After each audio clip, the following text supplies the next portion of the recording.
शरधाबाली रे तीन ठाकुर गुंडीचा मंदिर आगे तीन रथ गतकाली अधाबाटर अटकी थिले आज जन्मवेदी निकट में पहुंची दारुदिय प्रथमे बड़ ठाकुर बलभद्र तालध्वज रथ शरधाबाली रे पहुंचीला देवी सुभद्रा दर्पदलन रथ पछे पछे गहली लगे चली कालिया साते गतकाली चखे गड़ी सिंहद्वार सम्मुखें अटकी जाइथिला आज घंटा घंटा हरिबोल ध्वनि रे घर घर नाद करी गड़ी चली कला ठाकुरंकर नंदीघोष रथ रथ टाणी हजार हजार श्रद्धालु भाव भक्ति रे उछुली उठिथिला बड़दाण्ड गतकाली भली आज भी जनसमुद्र पालटिथिला श्रीक्षेत्र शरधाबाली रे चतुर्धा मूर्ति को दर्शन करने को लगी श्रद्धालु मानकर गहली आज रथ उपरे महाप्रभु दर्शन देवे आसंता काली आड़प मंडप विजय करेंगे आसंता कालीठू जन्मवेदी रे महाप्रभुंकर लीलाखेला देखा मिलिबो। आलोक प्रधान सीधासलख शरधाबाली आम सहित जोड़ी होती आलोक गहल चहल एबे भी लगी केवल फरक गतकाली सिंहद्वार पाखरे थिले बड़दाण्डरे थिले एवं आज शरधाबाली रे अछंती भक्त से भली भाबरे आकुल भाबरे तांकु टिके दर्शन पाइबा पई चाहि बसचंती आसंता काली पर्यंत भक्त मानकु एमती दर्शन देबे हमकु अधिक कोन देखेबे आपनक पाखरे की सब अछंती कोन कहउचंती से मानकर हृदयर कथा निश्चय भाव इतिश्री भक्ति आ भावनार कथा आठी जगन्नाथ को देखा भक्त बड़दाण्ड अजर होती शरधाबाली पूरा खचा खचंती कहती श्रद्धालुंकर ये गोड़ पाद पकाई स्थान लक्ष लक्ष श्रद्धालु बर्तमान देखिपे बड़दाण्ड शरधाबाली गुंडीचा मंदिर सम्मुखें पूरा भक्तिमय एवं गोटे आध्यात्मिक परिवेश रथत्र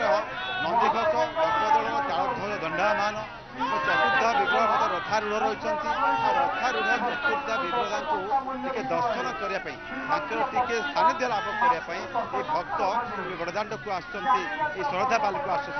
शरधाबाली महात्म्य अलग शरधाबाली जी आसी टे आसी मन धन्य हो जाए जेहेतु आसंता काली गोटी पहली रे जो आड़प विजय करेंगे महाप्रभु चतुर्धा मूर्ति जन्मवेदी को आसुँच जिते रथयात्रा जिते लगिला से हजार हजार लक्ष लक्ष लोक रही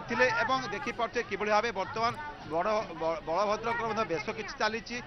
समय संध्या आलती रहा जो नीति नियम रही रीतिकांति रही से रीतिकांति सहित भक्त श्रद्धालु मैंने ये आसुँच हरिबोल हुलहुली पूरा प्रकम्पित होची पूरा जो रही शरधाबाली देखिपे कि भाव जो प्रशासन पक्ष स्वतंत्र बैरिकेड कराई जेहेतु आसंता काली गुंडीचा मंदिर को जो रही आड़प विजय पूर्व प्रशासनिक स्तर में श्रीमंदिर प्रशासन पक्ष व्यवस्था कराई देखिपे कि भाव जो रथ त्रय चतुर्धा मूर्ति रथारूढ़ चतुर्धा मूर्ति बर्तमान श्रद्धालु भक्त को दर्शन दौरान किए भक्ति भाव में विजित किए जगन्नाथ पाखे समर्पित होती आउ जन महिला जी अच्छा देखो माउसी से पूरा भक्ति भाव में अच्छा माउसी आप जगन्नाथ को जप करुँच जगन्नाथ को जी खोजी सी पाई से जगतरनाथ विश्वर ठाकुर ब्रह्मांड ठाकुर आपड़ी जानते केते अनुभव रही अनुभूति रही जय जगन्नाथ सी तो आम जगतर मालिक तांकर बिना आम रही पारे जहाँ करें निमित्त मात्र करी कराऊ थाए से ही ता बिनु अन्य गति नाही जय जगन्नाथ करी कराऊ थाए तो सब अन्य गति नाही देखि पाथे जे किबळे भाबे ए रथर दृश्य देखोचे वर्तमान देखि पाथे संध्या आलतीर समय सेति किछि जो चतुर्धा मूर्ति पाखे पूजा अर्चना चली जो सेवायत मैंने रही से पूजा करुँच आसंता काली जेहेतु एठारे पुणी चारमण लगे गोटी पहंडी चतुर्धा मूर्ति जन्मवेदी को आसबे एवं एठारे जो समस्त बसी व्यग्र रही है जे जे गुंडीचा मंदिर रे जे आड़प अभड़ा टिके पाइबा भक्त भितर बेसी आग्रह थाए से समस्त चाहती रही जे आड़प अभड़ा टिके पाइबू धन्य हबू एवं चतुर्धा मूर्ति को जगतरनाथ जगन्नाथ को जिते जी भी आसी जी भी डाकी समस्त कथा से शुणी देखिपे परिवार सहित लोक आमरा पर्सन शिव भी आउ टे दृश्य देखे तीन रथर दृश्य देखे जो कि बर्तमान सेवायत मैंने तीन रथरे नंदीघोष रथरे दर्पण रथरे देखिए तालध्वज रथरे तीन रथरे सेवायत मैंने प्रस्तुत रही जो नीतिकांति संध्याकालीन नीतिकांति ठाकुर रही से रथ उपर आज सब कर रथ उपर भोग लगी जहाँ रही नीति नियम ता जो सेवायत दैत्यवादी मैंने अच्छा से पूजा अर्चना करेंगे प्रशासन पक्षर एवं अन्यपटे माउसी जो रही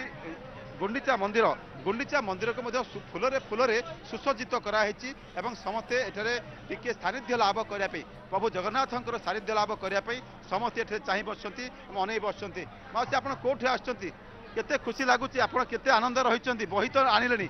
जगन्नाथ को देखिले रथारूढ़ जगन्नाथ को देखिले केते धन्य माउसी पाती केते निजको पुण्य शुणु मुझे पुरी सहर में रोचे जगन्नाथ को देखिक निजको धन्य मन करुचे आपण श्रीमंदिर जीव अलग किंतु रथारूढ़ चतुर्धा मूर्ति रथ उपर दर्शन कले ये कोटि पुण्य मिले बोली आशा अच्छे कोटि जन्मर पुण्य मिले कहुचे रथे तू बामन दृष्टिया पुनर्जन्म न विद्यते तेणु पुनर्जन्म न हवाई तो सब वर्ष देखुची आसिक तेणिक भाग्य जहाँ थी भाग्य थे दर्शन मिले इतिश्री जहाँ कहते माउसी कहते ये चतुर्धा मूर्ति को रथ उपर दर्शन कले ये भाग्य सौभाग्य थे ही मिले माउसी आ देखिपे कि भाव समस्त एकाकार होती रथर स्वतंत्र भाव में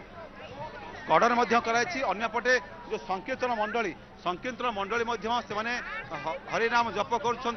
हरिबोल प्रकल्प कर भितर जगन्नाथ जो शरधा बाली रे एक प्रकार भक्तिमय परिवेश सृष्टि जेहेतु आसंता काली श्रीमंदिर मुख्य प्रशासक अरविंद परिमाण जो सूचना देते आसंता काली जो रही गोटी पहंडी हम एवं आड़प विजय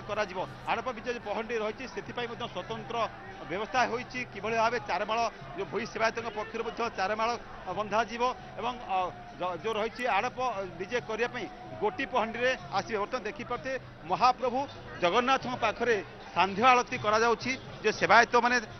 जगन्नाथ को सांध्य आलती दौरान ता सहित किसी नीतिकांति देखा कैमेरा पर्सन शिवगुटी कहबी जगन्नाथ पाखे लगी होता आलती को आम दर्शक देखा चाहिए देखिपे कि भाव सेवायत मैंने रथ उपर रही बर्तमान जगन्नाथ बड़ ठाकुर पाखे संध्या आलती लगे होची पूजार्चना चली यार भितर जो शरधा बाली रही शरधा बाली जो शरधा बाली टिके गड़ी पड़े टे बसी पड़े मन में शांति आसी था आनंद आसी था प्रभु को पाइबार सानिध्य लाभ कर करुणा कर से बाट फिटी थाए निश्चय देखिपे कि भाव जो देखुं जगन्नाथ मंदिर जे रथ गड़िला से लोक खुशी होते जी आप कहाँ से आए क्या क्या आप दिखने के लिए मिला कितना आपको आनंद लग रहा है हम मुंबई से आए कल्याण से हमको तीनों रथ देखने को मिला है बहुत अच्छा व्यवस्था था पब्लिक भी ज्यादा था लेकिन दर्शन बहुत अच्छे से हुआ आप मुंबई से आए इतना दूर से आए कितना धन्य हो गया प्रभु जगन्नाथ को देख बहुत धन्य हो गया बिल्कुल आलोक आपण जेमती देखौछन्ती दृश्य कोण अनुकोणर देशरु आसीछन्ती विदेशरु मध्ये भक्त आसके पहुँचिछन्ती श्रद्धा भक्ति जो भाव में आध्यात्मिक परिवेश एवं चलचंचल वर्तमान श्रीक्षेत्र पुरी केवल स्थान परिवर्तन शरधा बाली रे वर्तमान श्रीजीव माने।